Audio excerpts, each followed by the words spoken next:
जय हिंद दोस्तों। हमने पिछली वीडियो में पढ़ा था कि रक्त क्या है और रक्त के कुछ विषय में पढ़ा था और रक्त के निर्माण को समझा था। अब हम इस वीडियो में बताते हैं कि जो रक्त है, रक्त का निर्माण किस किस चीजों से होता है। तो जो रक्त है, रक्त को हम इंग्लिश में क्या कहते हैं? रक्त को हम इंग्लिश में ब्लड कहते हैं। रक्त दो चीजों से बना होता है। किस चीजों से? दो चीजों से। एक है प्लाज्मा, एक है प्लाज्मा जो कि पूरे रक्त का 60% भाग बनाता है, और दूसरा है कार्पसल्स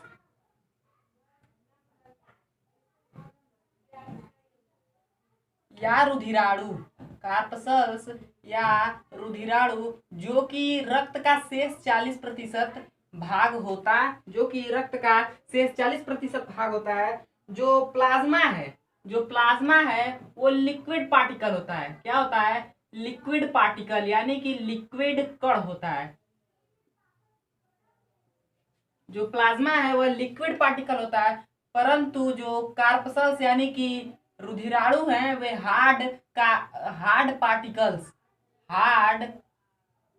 पार्टिकल्स होते हैं। जैसे कि हम जल में चीनी को मिलाते हैं। क्या करते हैं? जल में चीनी को मिलाते हैं। जब हम जल व चीनी को क्या करेंगे? आपस में मिलाएंगे तो जो चीनी है वह जल में घुल जाती है, और एक क्या प्राप्त होता है? हमें एक द्रव प्राप्त होता है। उसे हम शरबत के नाम से जानते हैं। किसके नाम से? शरबत के नाम से जानते हैं। उसी प्रकार जो रक्त है यानी कि ब्लड है, वह दो चीजों से मिलकर बना होता है। एक होता है प्लाज्मा और एक होता है कार्पसल्स यानी रुधिराणु। प्लाज्मा की मात्रा 60% होती है, जो कि रुधिराणु की तुलना में क्या है? अधिक है। जो प्लाज्मा है वो लिक्विड पार्टिकल होता है, और कार्पसल्स यानी कि रुधिराणु हार्ड पार्टिकल्स होते हैं। जैसे कि हम जल में क्या करते हैं? चीनी को मिलाते हैं। ठीक उसी प्रकार रक्त प्लाज्मा और रुधिराणु दोनों से मिलकर बना होता है। दोनों से मिलकर बना होता है। अब हम बात करते हैं प्लाज्मा में क्या पाए जाते हैं। अब प्लाज्मा में दो प्रोटीन पाए जाते हैं। प्लाज्मा में विशेष दो प्रोटीन पाए जाते हैं। पहले का नाम है फाइब्रिनोजेन।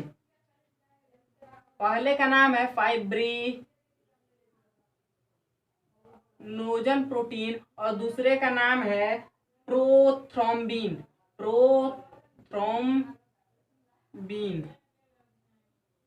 पहले का नाम है फाइब्रिनोजन तथा दूसरे का नाम है प्रोथ्रोम्बिन। प्लाज्मा में मुख्यतः दो प्रोटीन पाई जाती हैं। एक होता है फाइब्रिनोजन तथा दूसरा होता है प्रोथ्रोम्बिन। यदि हम इन दोनों प्रोटीन को क्या कर दें? प्लाज्मा से निकाल दें, या केवल मुख्यतः फाइब्रिनोजन प्रोटीन को हम प्लाज्मा से निकाल दें, तो जो प्लाज्मा है वह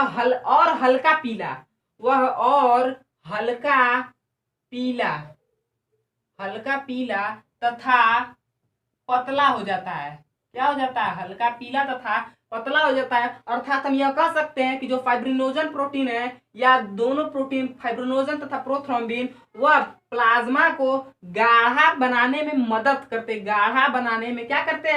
करते हैं। यदि हम इन दोनों प्रोटीन को या मुख्यतः फाइब्रिनोजन प्रोटीन को निकाल दें, तो प्लाज्मा और अधिक हल्का पीला तथा पतला हो जाता है, जिसे हम क्या कहते हैं? सीरम कहते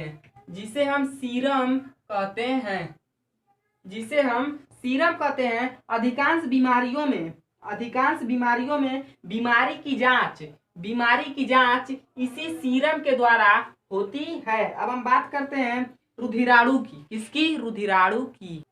हाँ तो दोस्तों, हम बात कर रहे थे रुधिराणु की। तो जो रुधिराणु है, ब्लड में उपस्थित रुधिराणु ब्लड का 40% भाग बनाते हैं। रक्त का 40% भाग बनाते हैं। जो रुधिराणु हैं वे रक्त के हार्ड यानी कि कठोर कण होते हैं। रुधिराणु 3 प्रकार के होते हैं। कितने प्रकार के? 3 प्रकार के। एक होते हैं आरबीसी, दूसरा होता है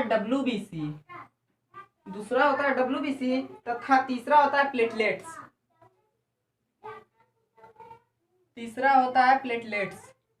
अब आरबीसी डब्ल्यूबीसी प्लेटलेट्स। जो आरबीसी है इसका फुल फॉर्म है रेड ब्लड कार्पसल्स, डब्ल्यूबीसी का फुल फॉर्म है व्हाइट ब्लड कार्पसल्स, और प्लेटलेट्स प्लेटलेट्स ही है। इसको आरबीसी को हिंदी में कहते हैं लाल रुधिर कणिकाएं, डब्ल्यूबीसी को हम हिंदी में कहते हैं श्वेत रुधिर कणिकाएं, और प्लेटलेट्स को हम प्लेटलेट्स ही कहते हैं या पट्टिकाणु कहते हैं। क्या कहते हैं? पट्टिकाणु कहते हैं। अब हम बात करते हैं, ये तो इंग्लिश में हो गए, ठीक है दोस्तों, ये तो इंग्लिश नेम हो गए। पर यदि हम इसका टेक्निकल नाम अब बायोलॉजी के अंतर्गत लें तो इसका टेक्निकल नाम, आरबीसी का टेक्निकल नाम इरिथ्रोसाइट होता है। क्या होता है? इरिथ्रोसाइट। इरिथ्रोसाइट। आरबीसी का टेक्निकल नाम इरिथ्रोसाइट, डब्ल्यूबीसी का टेक्निकल नाम ल्यूकोसाइट होता है। ल्यूकोसाइट। और प्लेटलेट्स का टेक्निकल नाम होता है थ्रोम्बोसाइट। क्या होता है? थ्रोम्बोसाइट।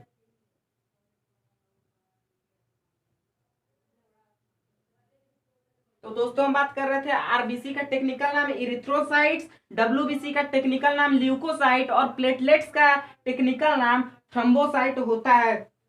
जो आरबीसी है इसकी रुधिराणु में यानी कि ब्लड कार्पसल्स में इसकी जो मात्रा है, क्या है? मात्रा है वह 50 लाख प्रति mm क्यूब, 50 लाख प्रति घन मिमी, 50 लाख प्रति घन मिमी या 50 लाख प्रति mm क्यूब होती है। किसकी मात्रा? आरबीसी की मात्रा 50 लाख प्रति mm क्यूब होती है। और जो ल्यूकोसाइट यानी कि डब्ल्यूबीसी है इसकी मात्रा केवल 10,000 होती है, केवल 10,000 प्रति mm क्यूब होती है। और जो प्लेटलेट्स हैं यानी कि थ्रोम्बोसाइट हैं इनकी मात्रा 2 लाख, कितनी? 2 लाख प्रति mm क्यूब होती है। 2 लाख प्रति mm क्यूब होती है। आरबीसी की मात्रा 50 लाख mm क्यूब, डब्ल्यूबीसी की मात्रा 10,000 mm क्यूब, और प्लेटलेट्स की मात्रा 2 लाख mm क्यूब होती है।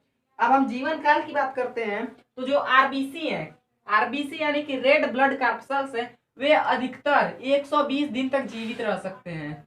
कितने दिन तक? 120 दिन तक जीवित रह सकते हैं। और जो डब्ल्यूबीसी है, डब्ल्यूबीसी केवल 4 दिन तक, कितने दिन तक? अधिकतम 4 दिन तक जीवित रह सकते हैं। और प्लेटलेट्स यानी कि थ्रोम्बोसाइट अधिकतम 7 दिन तक जीवित रह सकते हैं। ये हो गया इनका जीवन काल, ये हो गया इनका टेक्निकल नेम, और ये इनकी मात्रा, और ये जीवन काल।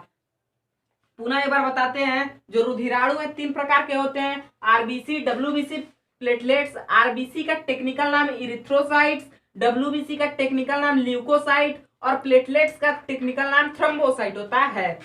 आरबीसी की मात्रा 50 लाख प्रति mm क्यूब, डब्ल्यूबीसी की मात्रा 10,000 प्रति mm क्यूब, और प्लेटलेट्स की मात्रा 2 लाख प्रति mm क्यूब होती है। यानी कि रुधिराणु में सबसे ज्यादा आरबीसी लगभग 95% से अधिक, लगभग 95% से अधिक मात्रा आरबीसी की होती है। किसमें? रुधिराणु में। पिछली बार प्रतियोगी परीक्षा में पूछा गया था कि रुधिराणु में किसकी मात्रा सबसे अधिक होती है, तो बच्चे कंफ्यूज हो गए हैं, यानी स्टूडेंट्स कंफ्यूज हो गए और क्या आंसर बताएं? प्लाज्मा पे टिक करके चले आए। किसमें? प्लाज्मा पे टिक करके चले आए, यानी कि प्लाज्मा को ऑप्शन सही मानकर चले आए और उस प्रश्न का गलत उत्तर दे दिया। प्लाज्मा जो है वह गलत उत्तर है। प्रश्न जो था वह पूछा गया था कि रुधिराणु में सबसे ज्यादा, हाँ तो दोस्तों हम उस प्रश्न की बात कर रहे थे, तो प्रश्न ये था कि रुधिराणु में सबसे अधिक मात्रा किसकी होती है। तो बच्चे कंफ्यूज हो गए और प्लाज्मा को सही उत्तर मानकर चले आए, जो कि एकदम सरासर गलत है। क्या है? सरासर गलत है। प्रश्न था क्या कि रुधिराणु में सबसे अधिक मात्रा किसकी होती है, तो हमारा सही जवाब होगा आरबीसी यानी कि डब्ल्यूबीसी का, जो कि रुधिराणु का 95% से अधिक भाग होता है। इसलिए हमारा सही जवाब क्या होगा? आरबीसी। जो प्लाज्मा था वह तो रुधिर में, प्लाज्मा किसमें? रुधिर में सबसे अधिक था। रुधिर में सबसे अधिक 60% था, परंतु प्रश्न क्या था, रुधिराणु में, न कि रुधिर में। इसलिए हमारा ये वाला आंसर गलत है और ये आरबीसी क्या है, 100% सही है। पुनः एक बार रिवाइज करते हैं। आरबीसी का टेक्निकल नाम इरिथ्रोसाइट्स, इसकी मात्रा 50 लाख प्रति mm³ और इसका जीवन काल 120 दिन। डब्ल्यूबीसी को टेक्निकल नाम ल्यूकोसाइट, मात्रा 10,000 प्रति mm³ और जीवन काल केवल और केवल 4 दिन। प्लेटलेट्स की बात करते हैं तो प्लेटलेट्स का टेक्निकल नाम थ्रोम्बोसाइट, जीवन मात्रा 2 लाख प्रति mm³ और जीवन काल केवल ही केवल 7 दिन। अब हम अगले वीडियो में आरबीसी, डब्ल्यूबीसी और प्लेटलेट्स के बीच कुछ अंतर को समझाएंगे। तब तक के लिए जय हिंद।